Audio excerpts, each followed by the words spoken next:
हौसले बुलंद कर रास्तों पर चल दे, हौसले बुलंद कर रास्तों पर चल दे, तुझे तेरा मुकाम मिल जाएगा, तुझे तेरा मुकाम मिल जाएगा। बढ़कर अकेला तू पहल कर देख कर, बढ़कर अकेला तू पहल कर देख कर, तुझको काफिला खुद बन जाएगा। चलना होगा हौसलों पर, चलना होगा हौसलों पर, रास्ते खुद बनाने होंगे। चलना होगा हौसलों पर, रास्ते खुद बनाने होंगे, तभी मुकाम मिलेगा, तभी मंजिल मिलेगी। दोस्तों नमस्कार, स्वागत आप सभी का दिशा ई राइज ऑनलाइन प्लेटफॉर्म पर। आज फिर से 20 सितंबर 2023 हम लेकर आए हैं आपके लिए करंट जीके की जबरदस्त क्लास। लेकिन उससे पहले आपको बधाई हो ऋषि पंचमी की, यानी ऋषियों का वो दिन जिस दिन हम अपने पूर्वजों की पूजा करते हैं, ऋषि मुनियों की परंपराओं की पूजा करते हैं, उनकी परंपराओं का अनुसरण करते हैं। उन्होंने हमें अच्छे मार्ग दिए हैं, अच्छे रास्ते प्रदान किए हैं। उनकी परंपराओं पर चलते रहें और सद्मार्ग पर चलते रहें। बुरे मानसिकता को हम बिल्कुल नकार दें। धीरे धीरे जो विकृतियां हम में आई है, उन विकृतियों को हम बिल्कुल टाल दें। सभी एकजुट होकर अपना काम करें और सब हिल मिलकर वसुधैव कुटुंबकम की भावना से रहें। यही ऋषि परंपरा है। तो ऋषि पंचमी की आपको फिर से एक बार बधाई। और नई संसद भवन में भी कल सत्र बुलाया जा चुका है और सभी महिलाओं को बहुत बहुत बधाई हो कि आपके लिए 33% आरक्षण का बिल आ रहा है। यानी संसद में जो 82 महिलाएं थी 543 में से, उन 82 में से अब बढ़कर के 181 हो चुकी है, यानी हो जाएगी इस बिल के बाद से 99 महिलाएं और बढ़ जाएंगी। यानी अब संसद में, विशेषकर लोकसभा में, अब महिलाओं का बोलबाला रहेगा। यानी जो भी कानून बनेगा बिना महिलाओं की सहमति से नहीं बनेगा। यानी कुल मिलाकर के मातृभावना जो है, जिस नारी को है ना कहते यत्र नारी पूजन्ते रमन्ते तत्र देवता, यानी जहां जहां नारियों की पूजा होती है वहां देवता रमते हैं, निवास करते हैं। तो कुल मिलाकर के संसद में पहला बिल पहले दिन, और वो भी नारियों के लिए आया है, महिलाओं की सुरक्षा के लिए आया है, महिलाओं के कवच के लिए आया है। कहने का मतलब यह है कि जब महिलाओं की संख्या बढ़ेगी संसद में, लोकसभा में विशेष रूप से, तो निश्चित रूप से महिलाओं के अधिकारों की बात होगी। इसलिए सभी महिलाओं को बधाई हो एक बार फिर से। और शुरू करते हैं अपने करंट अफेयर्स को, और बहुत ही बेहतरीन तरीके से। तो आज की करंट जीके में अपना जो पहला प्रश्न रहेगा वो है, भाई हाल ही में किस राज्य सरकार से कलेगनार, ध्यान देना प्रश्न बहुत सिंपल, बहुत सरल, बहुत अच्छा, जबरदस्त वाला प्रश्न है। लेकिन एग्जाम में जब मिलेगा तो भाई साहब कईयों के पसीने छुड़वाएगा। लेकिन हम जरूर कवर करेंगे क्योंकि हम दिशा ई राइज टीम के सदस्य हैं। जो भी देख रहे हैं वो सभी सदस्य हैं ही हैं। तो हाल ही में किस राज्य सरकार से कलेगनार मगलीर उरिमाई थोगई थीम पहल शुरू करने की घोषणा की है? ध्यान रखना, कलेगनार मगलीर उरिमाई थोगई थीम, जो थीम है, ये पहल शुरू करने की घोषणा की है। तो ध्यान रखना, कलेगनार मगलीर उरिमाई थोगई, कलेगनार मगलीर उरिमाई थोगई जो थीम है, यह पहल शुरू करने की घोषणा किस राज्य ने की है? हमें सबसे बड़ी बात तो यही ध्यान में होनी चाहिए, कौन सा राज्य है जिसने ये काम किया है? तो ध्यान रखना, तमिलनाडु सरकार। कौन सी है वो? तमिलनाडु सरकार ने काम किया है। कौन सी राज्य सरकार से कलेगनार मगलीर उरिमाई थोगई थीम पहल शुरू करने की घोषणा की है? पहल शुरू की है तमिलनाडु सरकार ने। कौन सी सरकार ने भाई? तमिलनाडु सरकार ने। क्या है कलेगनार मगलीर उरिमाई थोगई थीम? कलेगनार, ध्यान रखना, कलेगनार मगलीर उरिमाई थोगई थीम है क्या? तो तमिलनाडु सरकार क्या करती है? मासिक वित्तीय सहायता प्रदान करने के लिए, हर महीने मंथली वित्तीय सहायता प्रदान करने के उद्देश्य से सबसे बड़ी सामाजिक कल्याण पहल लेकर आई है, जिसका नाम है कलेगनार मगलीर उरिमाई थोगई, है ना। ये जो कलेगनार मगलीर उरिमाई थोगई जो थिट्टम है, इसको आप थीम भी कर सकते हो, थिट्टम भी लिख सकते हैं हम, है ना। ये जो कलेगनार मगलीर उरिमाई थोगई जो थिट्टम है, ये जो शुरू करने की तैयारी की है, सबसे बड़ी बात है सामाजिक कल्याण। इसका जो उद्देश्य रहेगा वो रहेगा सामाजिक कल्याण। इस योजना में लगभग 1.6 करोड़ से ज्यादा जो महिलाएं हैं उनको लाभ मिलेगा, है ना, जो अपने परिवार की मुखिया है। जैसे राजस्थान में जन आधार योजना है, वैसे ही एक तरह की ये योजना है वहां पर। इस योजना के तहत जो पात्र लाभार्थी हैं उनको हर महीने विशेष रूप से ध्यान रखना 1,000 रुपए की राशि बैंक खाते में डाली जाएगी। तो आपसे कई बार ये भी प्रश्न पूछ सकता है कि तमिलनाडु सरकार ने हाल ही में जो घोषणा की है, जो योजना लेकर आए हैं, कलेगनार मगली उरिमाई थोगी थिट्टम जो लेकर आए हैं, इसमें एक मंथली जो है, विशेष ध्यान रखना भाई, ये मासिक है, सालाना नहीं है, बल्कि क्या है, ये मासिक है। यानी मासिक जो है वो कितने रुपए महिला जो मुखिया रहेगी उसके खाते में डाले जाएंगे भाई, 1,000 रुपए महिला मुखिया के खाते में डाले जाएंगे। कुल मिलाकर ये आपको ध्यान में रखना है, रख ही लोगे। चलिए ठीक है, नेक्स्ट। अब हम बात करें अगले प्रश्न की ओर। आज का दूसरा प्रश्न है अपना, वह है हाल ही में कहां पहली बार ट्रांसजेंडर प्राइड वॉक आयोजित की गई है ना।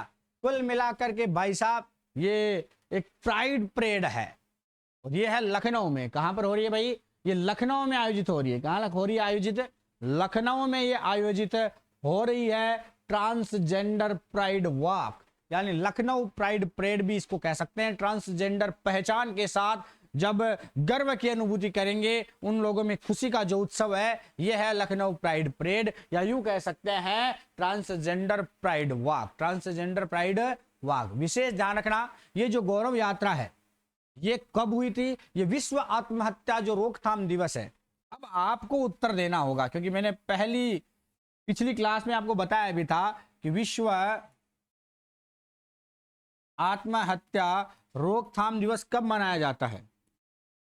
विश्व आत्महत्या रोकथाम दिवस भाई कब मनाया जाता है, तो ये विश्व आत्महत्या रोकथाम दिवस के दिन आयोजित की गई। विश्व आत्महत्या रोकथाम दिवस के अवसर पर ये परेड निकाली गई।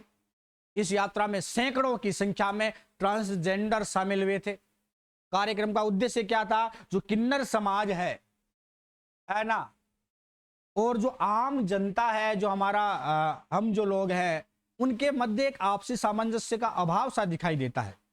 तो ये जो सामंजस्य है ये स्थापित हो जाए, यानी ट्रांसजेंडर्स और जो किन्नर समाज, जो मतलब किन्नर समाज और जो जनमानस है, आम आदमी जो है, सामान्य जो लोग हैं, उनके मध्य एक तरह से सामंजस्य स्थापित करना है, इस यात्रा का उद्देश्य था, है ना। ये भाई साहब जबरदस्त पैदल यात्रा थी, इसमें सैकड़ों लोग मौजूद रहे थे, है ना। यानी इसके साथ ही इस यात्रा में एक बड़ा काम और हुआ था कि जो लोग भिक्षावृत्ति करते थे, है ना, उन बच्चों से भिक्षावृत्ति छुड़वाई गई। यानी वो भिक्षावृत्ति छोड़ चुके, और जिन्होंने भिक्षावृत्ति छोड़ दी, है ना, उनको इसमें शामिल किया। उन्होंने नृत्य प्रस्तुत किया था, इसमें नाचे गाए मौज उड़ाई थी साहब, कुल मिलाकर के, है ना। ये एक तरह से ट्रांसजेंडर गौरव यात्रा हो चुकी है। तो ट्रांसजेंडर प्राइड वॉक कहां आयोजित की गई भाई, लखनऊ में आयोजित की गई। कब आयोजित की गई, किस अवसर पर आयोजित की गई, तो विश्व आत्महत्या रोकथाम दिवस के अवसर पर यह आयोजित की गई। और लखनऊ में विशेष रूप से सामाजिक कल्याण के उद्देश्य से, यानी जो आम जनता और जो किन्नर समाज है उनके मध्य आपसी सामंजस्य के लिए ये काम किया गया। तो चलिए दोस्तों अगले प्रश्न की ओर बढ़ते हैं। फिर मैं कह रहा हूं कि दबादब शेयर कर दें, ये सेशन जब तक खत्म हो तब तक आप लगातार दबादब हर बच्चे के पास पहुंचा दें, इसको सब जगह शेयर कर दें कि हाल ही में, तीसरा प्रश्न है, हाल ही में किस देश से आए 108 प्रवासियों को नागरिकता प्रदान की गई है। अभी कौन से देश से 108 प्रवासी भारत आए थे, और उन 108 प्रवासियों को नागरिकता प्रदान की गई, ऐसा कहां हुआ, ध्यान रखना, ऐसा गुजरात में हुआ था। गुजरात में हुआ था और 108 प्रवासियों को नागरिकता प्रदान कर दी गई। ये लोग पाकिस्तान से आए थे, पाकिस्तान से आए 108 प्रवासियों को नागरिकता दे दी गई है। नागरिकता अधिनियम 1955 की धारा, ध्यान रखना विशेष रूप से, मैं फिर बता रहा हूं कि नागरिकता अधिनियम जो है उसका ध्यान रखना होगा आपको कि नागरिकता अधिनियम 1955, इसकी धारा है 5 और 6, धारा 5 और 6। इनके तहत जो अफगानिस्तान से आते हैं, बांग्लादेश से आते हैं, जो पाकिस्तान से आते हैं, ये जो अल्पसंख्यक हैं, इनको भारत के अंतर्गत पंजीकरण और एक देशीयकरण का प्रमाण पत्र दिया जाता है, वो दे दिया गया। तो ध्यान रखना, अफगानिस्तान, ये धारा 5 और 6 जो क्या करती है, अफगानिस्तान विशेष रूप से, ठीक है। इसके अलावा ये तो है धारा 5, अफगानिस्तान से जो यात्री आते हैं, जो प्रवासी आते हैं, उन्हें धारा 5 के तहत हम नागरिकता देते हैं। और धारा 6 के तहत जो बांग्लादेश और पाकिस्तान से आते हैं, बांग्लादेश और जो पाकिस्तान से आते हैं, उन्हें हम नागरिकता देते हैं। कुल मिलाकर ध्यान रखना होगा, मैं फिर रिपीट कर देता हूं कि किस देश से 108 प्रवासी आए थे जिन्हें हाल ही में नागरिकता दे दी गई। तो ये लोग पाकिस्तान से आए थे। कहां से आए थे? पाकिस्तान से आए थे, गुजरात के अंतर्गत आए थे और इनको नागरिकता मिल गई। किस धारा के तहत इनको नागरिकता मिली? तो नागरिकता अधिनियम 1955 की धारा 6, नागरिकता अधिनियम 1955 की धारा 6 के तहत बांग्लादेश और पाकिस्तान से जो प्रवासी भारत में आते हैं उन्हें नागरिकता दी जाती है, जबकि धारा 5 में जो अफगानिस्तान से प्रवासी आते हैं उन्हें नागरिकता प्रदान की जाती है। तो दोस्तों क्लियर होगा प्रश्न। आगे बढ़ जाते हैं हम। स्क्रीनशॉट लेना चाहें तो आप ले सकते हैं, स्क्रीनशॉट ले लें आप फटाफट से, ठीक है। नेक्स्ट अगला जो प्रश्न है अपना वो रहेगा कि हाल ही में भारत और किस देश ने इंफ्रास्ट्रक्चर फाइनेंसिंग ब्रिज का शुभारंभ किया है ना। कि भाई इंफ्रास्ट्रक्चर फाइनेंसिंग ब्रिज सबसे बात समझने वाली है। अभी ब्रिटेन का नाम आपने सुना होगा, बहुत चर्चा में चल रहा है, ऋषि सुनक, है ना। ब्रिटेन की तरफ से कौन है भाई मुखिया? ऋषि सुनक, काफी चर्चाएं में चल रही है। अभी क्या हुआ कि भारत और ब्रिटेन के मध्य, भारत और ब्रिटेन के बीच नई दिल्ली में एक 12वीं आर्थिक एवं वित्तीय वार्ता में, बार बार रिपीट करूंगा इसको, 12वीं, क्योंकि यहां से प्रश्न पूछा जा सकता है। 12वीं आर्थिक एवं वित्तीय वार्ता आयोजित की गई। कब की गई भाई? 11 सितंबर को। कब की गई? 11 सितंबर को 12वीं आर्थिक एवं वित्तीय वार्ता किन दो देशों के मध्य ही आयोजित हुई? तो भारत और ब्रिटेन के मध्य, भारत और ब्रिटेन के मध्य 12वीं आर्थिक एवं वित्तीय वार्ता 11 सितंबर को आयोजित हुई। इसमें क्या था कि अपने यहाँ जो कॉरपोरेट मामलों के जो मंत्री हैं, कौन है? निर्मला सीतारमण। कौन है भाई? निर्मला सीतारमण है। और उनके नेतृत्व में भाई एक जेरेमी हंट है ना, जो यूके के चांसलर हैं, उन्होंने हिस्सा लिया था। और कुल मिलाकर के भारत और ब्रिटेन के मध्य इंफ्रास्ट्रक्चर फाइनेंसिंग ब्रिज का शुभारंभ हुआ। तो इंफ्रास्ट्रक्चर फाइनेंसिंग ब्रिज का शुभारंभ किन दो देशों के मध्य हुआ है? ब्रिटेन और भारत के मध्य हुआ है। और कौन सी वार्ता के तहत हुआ? तो 12वीं आर्थिक एवं वित्तीय वार्ता के तहत हुआ। कब हुआ? ये 11 सितंबर को हुआ। हम आज आपको क्यों बता रहे हैं? क्योंकि आज इस पर मुहर लग चुकी है ना। इस वार्ता पर क्या लग चुकी है? मोहर लग चुकी है कि इसके तहत इंफ्रास्ट्रक्चर फाइनेंसिंग ब्रिज का शुभारंभ कर दिया गया है, इसलिए आज इसको आपको बताया जा रहा है। तो आप ध्यान में रख लोगे कि हाल ही में भारत और कौन से देश ने इंफ्रास्ट्रक्चर फाइनेंसिंग ब्रिज का शुभारंभ किया है? तो भारत और ब्रिटेन ने ऐसा किया है। किस वार्ता के तहत किया है? तो 12वीं आर्थिक एवं वित्तीय वार्ता में यह शुभारंभ कर दिया गया 11 सितंबर के दिन। चलिए अगले प्रश्न की ओर हम बढ़ जाते हैं।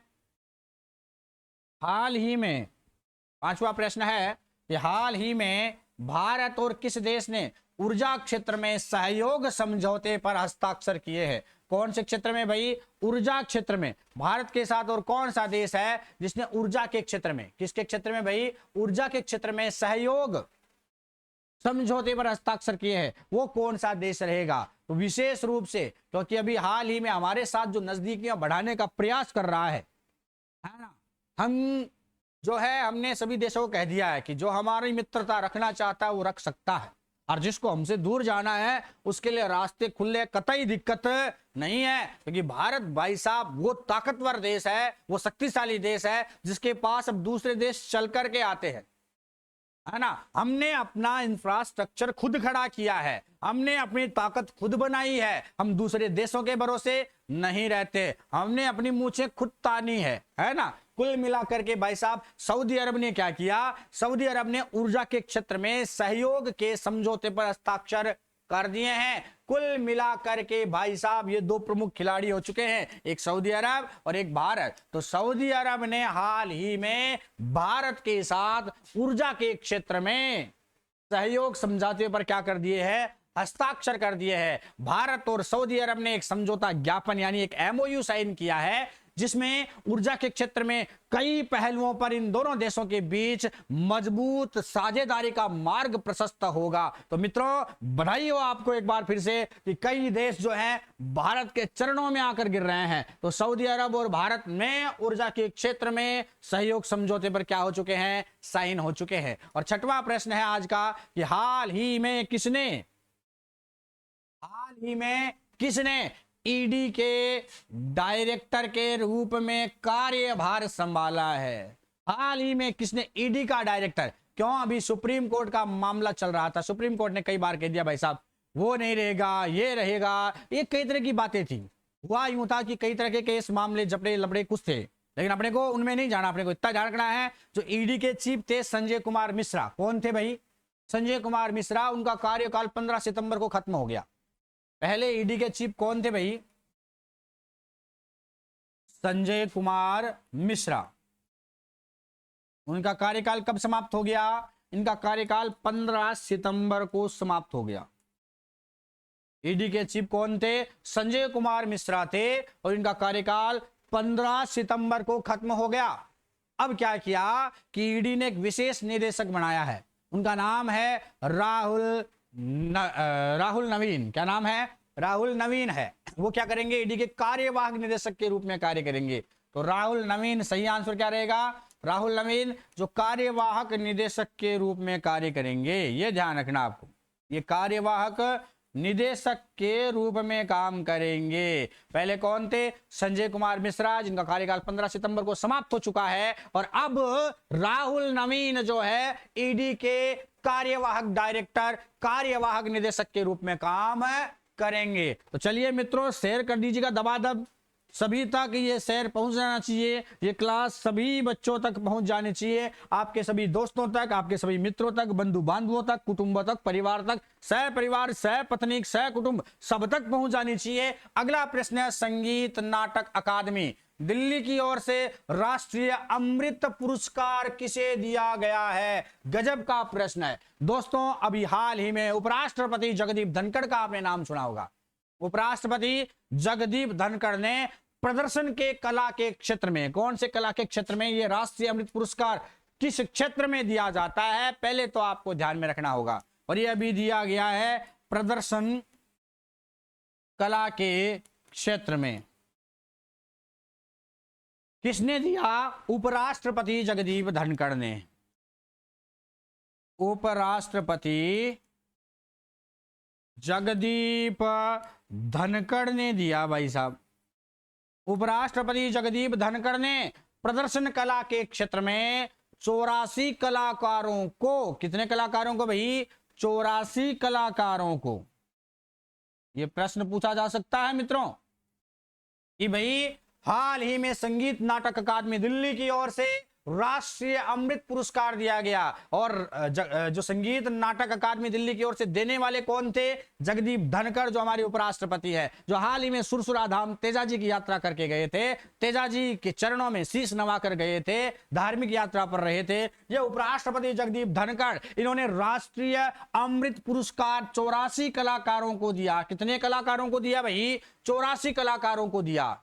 ध्यान रखना, धनखड़ ने भारत की गौरवशाली सांस्कृतिक विरासत को बढ़ावा देने के लिए जो प्रतिभाशाली कलाकार थे उनको प्रोत्साहन देने के लिए, है ना, ये पुरस्कार दिया है। और इस आवश्यकता पर उन्होंने जोर भी दिया कि ऐसा होना चाहिए। तो राजस्थान से कितने कलाकार थे, प्रश्न ये भी बन जाता है, क्योंकि प्रश्न उठता है तो कई तरह के उठते हैं और नहीं उठता तो भाई साहब कोई सा ही नहीं उठता है। सीधी बात तो यही है ना। ठीक है भाई, बढ़े आगे। तो कुल मिलाकर के राजस्थान में विशेष ध्यान रखना आपको, राजस्थान से कितने कलाकारों को दिया गया, राजस्थान से दिया गया ये 5 कलाकारों को, 4 नहीं 5 कलाकारों को दिया गया। राजस्थान से 5 कलाकारों को राष्ट्रीय अमृत पुरस्कार दिया गया। राजस्थान से कितने कलाकारों को भाई? 5 कलाकारों को। राजस्थान से 5 कलाकारों को राष्ट्रीय अमृत पुरस्कार दिया गया। कौन कौन से 5 कलाकार हैं? अगर आपसे प्रश्न पूछ रहे कि राजस्थान से राष्ट्रीय अमृत पुरस्कार पाने वाले 5 कलाकार कौन कौन है? एक तो है पंडित गिरधारी महाराज। एक तो कौन है भाई? पंडित गिरधारी महाराज। कौन है भाई? पंडित गिरधारी महाराज ने कथक के क्षेत्र में मिला है ना। ये 75 साल के हैं और इन्हें कथक के क्षेत्र में, किसके क्षेत्र में? कथक के क्षेत्र में मिला है ना। 75 साल के हैं पंडित गिरधारी महाराज। कितने साल के हैं भाई? 75 साल के हैं और इन्हें कथक के क्षेत्र में मिला है। एक मिला है हकीम खान। कौन है भाई? हकीम खान। तो एक तो हो गए पंडित गिरधारी महाराज जिन्हें कथक के क्षेत्र में मिला है, एक है हकीम खान। हकीम खान को भी राष्ट्रीय अमृत पुरस्कार से नवाजा गया है। ये फोक म्यूजिशियन है। ये क्या है? फोक म्यूजिशियन है। 82 वर्षीय आदमी है हकीम खान। और क्या है भाई? फोक म्यूजिक के जानकार हैं। किसके जानकार है ये? फोक म्यूजिशियन है। कौन? हकीम खान। एक है ढूंढे खान, ये भी फोक म्यूजिशियन है ना। अलगोजा बजाते, अलगोजा। कौन? ढूंढे खान। कौन है भाई? ढूंढे खान। तो कुल मिलाकर के तीसरे नंबर पर ना लिख देता हूं मैं,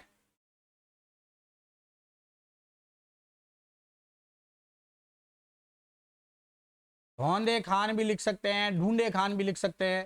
तो धौंदे खान जो है ये भी फोक म्यूजिशियन है, अलगोजा प्लेयर है। अलगोजा बजाते हैं भाई। क्या बजाते हैं? धौंडे खान क्या बजाते हैं?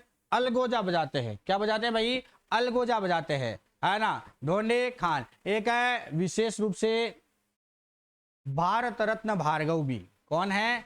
भारत रत्न भार्गव है, जो थिएटर में काम करते हैं। किसमें काम करते हैं? सरताज नारायण माथुर। सरताज नारायण माथुर और भारत रत्न भार्गव दोनों क्या करते हैं भाई? थिएटर में काम करते हैं। तो भारत रत्न भार्गव और सरताज नारायण माथुर दोनों क्या है? थिएटर के क्षेत्र में मिला है। भाई ये प्रश्न थोड़ा सा कैसे हो गया कि संगीत नाटक अकादमी दिल्ली की ओर से जो राष्ट्रीय अमृत पुरस्कार है वो किसे नहीं दिया गया है।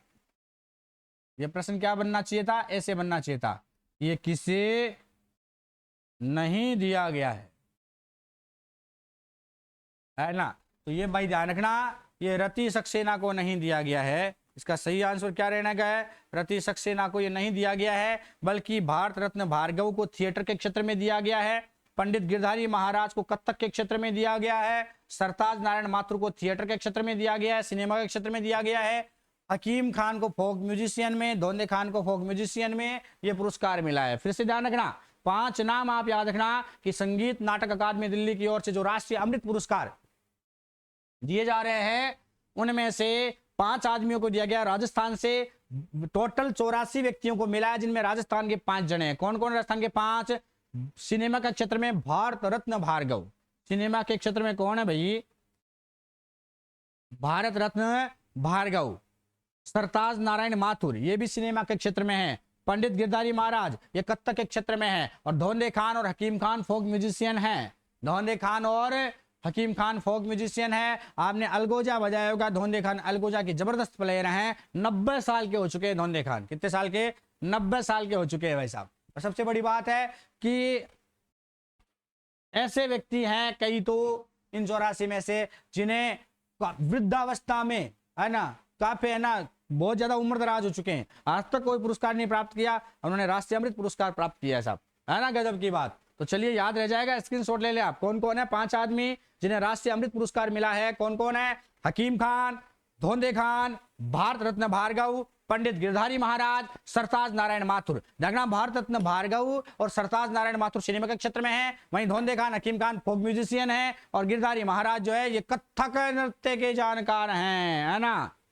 चलिए टोटल ये 84 कलाकारों को मिला है साहब, ये याद रखना आप। और ये जो पुरस्कार है, विशेष ध्यान रखना आप इस बारे में, ये जो राष्ट्रीय अमृत पुरस्कार जो है, राष्ट्रीय अमृत पुरस्कार जो है ये संगीत नाटक अकादमी दिल्ली की ओर से दिया जाता है, ये याद रखना आप, ठीक है। 84 कलाकारों को दिया गया है और राजस्थान से इसमें कितने कलाकार शामिल है? 5 हैं। कौन कौन? हकीम खान, ढोने खान, ये दोनों फोक म्यूजिशियन हैं। भारत रत्न भार्गव, गिरधारी महाराज, पंडित गिरधारी महाराज और सरताज नारायण माथुर, ये क्या है भाई? भार्गव और सरताज नारायण माथुर सिनेमा में काम करते हैं और जो गिरधारी महाराज हैं वो भाई साहब कथक नृत्य के जानकार है। चलिए अगले प्रश्न की ओर बढ़ते हैं। 8वां प्रश्न है, हाल ही में किस विश्वविद्यालय की छात्राओं ने मिलकर रोबोट की सहायता से भारत का नक्शा बना दिया? ये कौन सा विश्वविद्यालय था? कौन सा विश्वविद्यालय था जिसकी छात्राओं ने भाई साहब मिलकर के रोबोट, है ना, रोबोट की सहायता से भारत का नक्शा बनाया है? यह है एमबीएम इंजीनियरिंग विश्वविद्यालय। एमबीएम इंजीनियरिंग विश्वविद्यालय है जोधपुर में। एमबीएम इंजीनियरिंग विश्वविद्यालय कहाँ है? जोधपुर में है एमबीएम इंजीनियरिंग विश्वविद्यालय, है ना। राजस्थान के मारवाड़ स्टार्टअप कम्युनिटी के साथ मिलकर के, मारवाड़ स्टार्टअप कम्युनिटी के साथ मिलकर के, ध्यान रखना मैं फिर रिपीट कर रहा हूं, मारवाड़ स्टार्टअप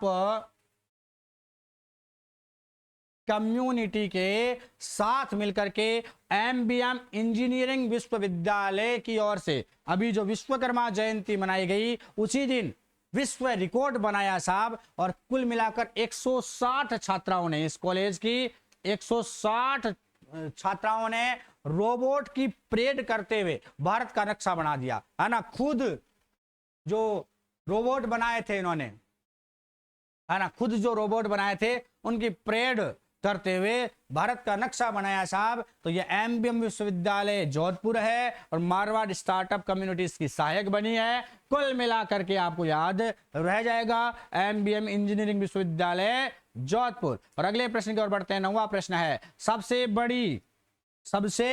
बड़ी स्वदेशी तोप धनुष का परीक्षण कहां किया जाएगा? सबसे बड़ी तोप, याद रखना, भारत में जबरदस्त धमाका मचाने वाली तोप है। कौन सी? धनुष, है ना। विशेष ध्यान रखना, अभी अगर आपको बताएं कि जो धनुष तोप है इसका परीक्षण वैसे तो भाई साहब दिसंबर में होना है, दिसंबर में इसका परीक्षण होगा, लेकिन कहां होगा? ये राजस्थान के पोखरण रेंज में होगा। कौन सी रेंज में? पोखरण जो फील्ड फायरिंग रेंज है, पोखरण फील्ड फायरिंग रेंज है जैसलमेर, वहां पर धनुष का परीक्षण किया जाएगा। धनुष के बारे में बताऊं आपको मैं थोड़ा, तो ये स्वदेशी तोप है। धनुष क्या है भाई?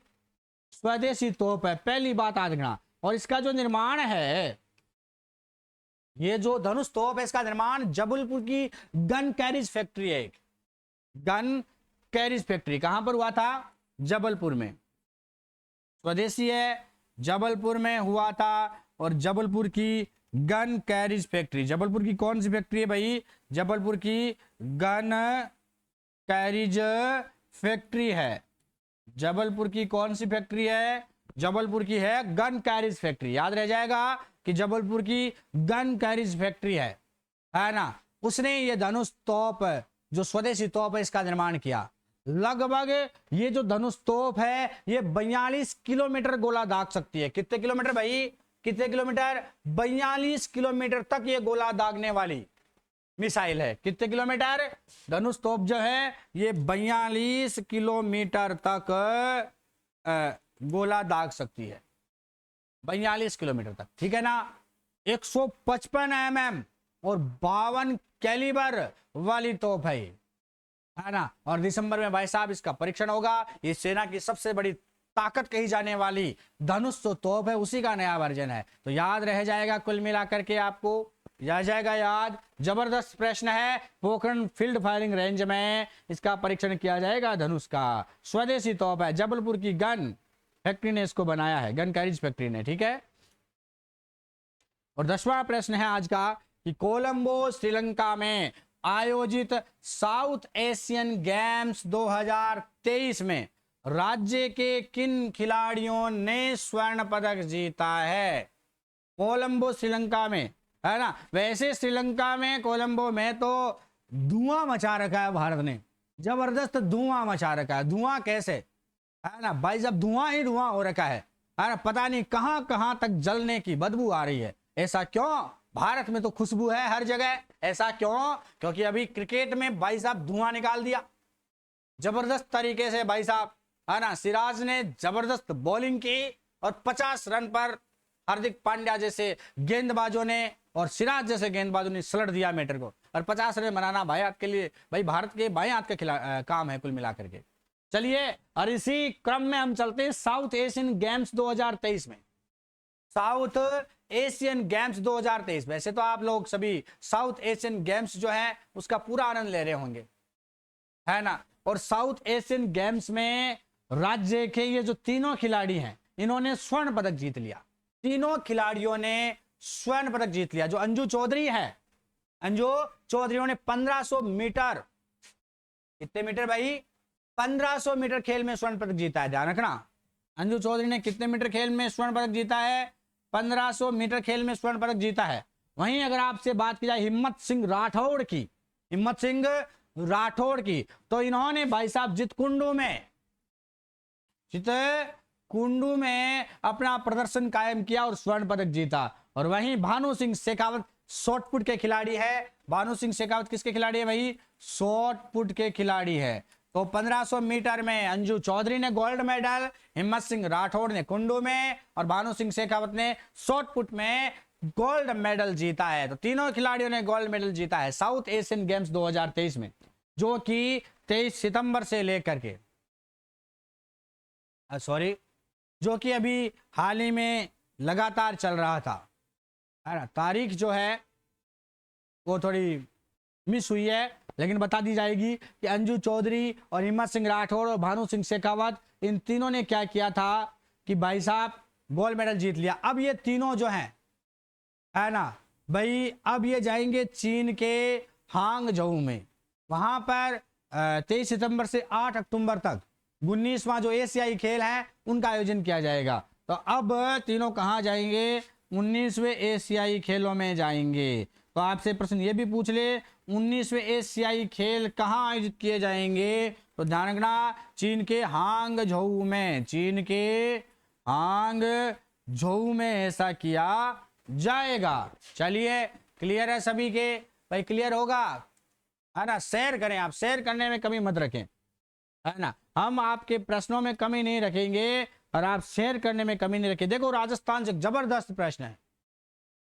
राजस्थान ग्रीन हाइड्रोजन नीति 2023, राजस्थान ग्रीन हाइड्रोजन नीति 2023 में वर्ष 2030 तक कितनी ऊर्जा उत्पादन का लक्ष्य रखा गया है ना। जो राजस्थान ग्रीन हाइड्रोजन नीति आई है 2023 में, है ना भाई, 2030 तक लगभग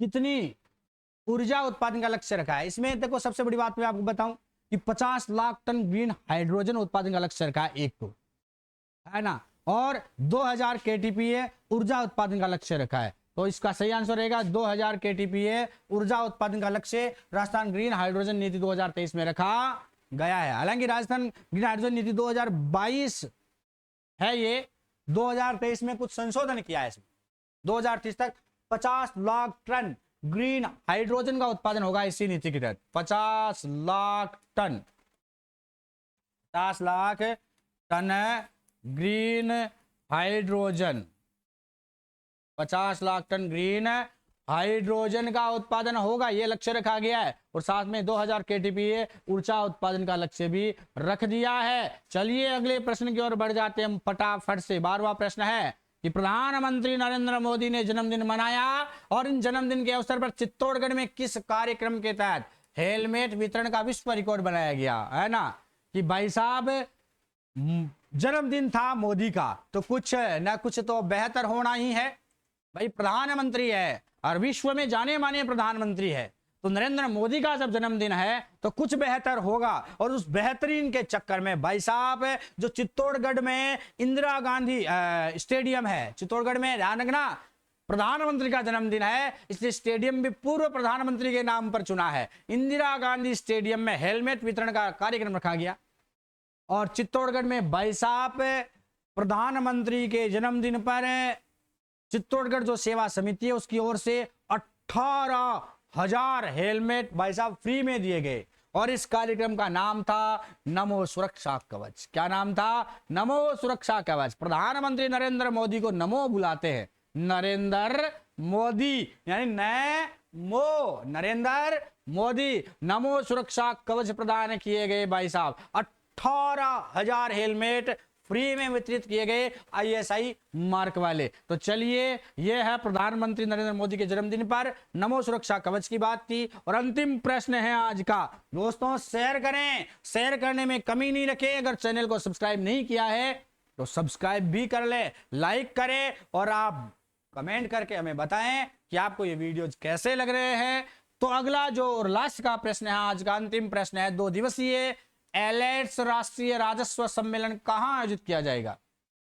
2 दिवसीय, ध्यान रखना, मैं फिर बता रहा हूं कि 2 दिवसीय जो राष्ट्रीय राजस्व सम्मेलन है, ये विशेष रूप से वित्तीय प्रबंधन एवं राजस्व का जो जन कल्याण है, राज्य के विकास से ये जोड़ा जाए राजस्व को।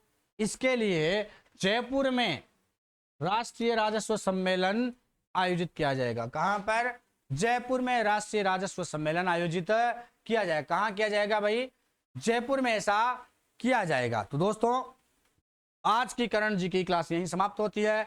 हम फिर मिलेंगे अगली क्लास में। एक बार फिर से आज ऋषि पंचमी की आपको बहुत बहुत बधाई हो। शेयर करें, शेयर करने में कंजूसी ना करें, लाइक करें, कमेंट करके हमें बताएं कि आपको वीडियोस कैसे लगे। चैनल को सब्सक्राइब नहीं किया तो कर ले। जय हिंद, जय भारत। मिलते हैं कल 21 तारीख को फिर से।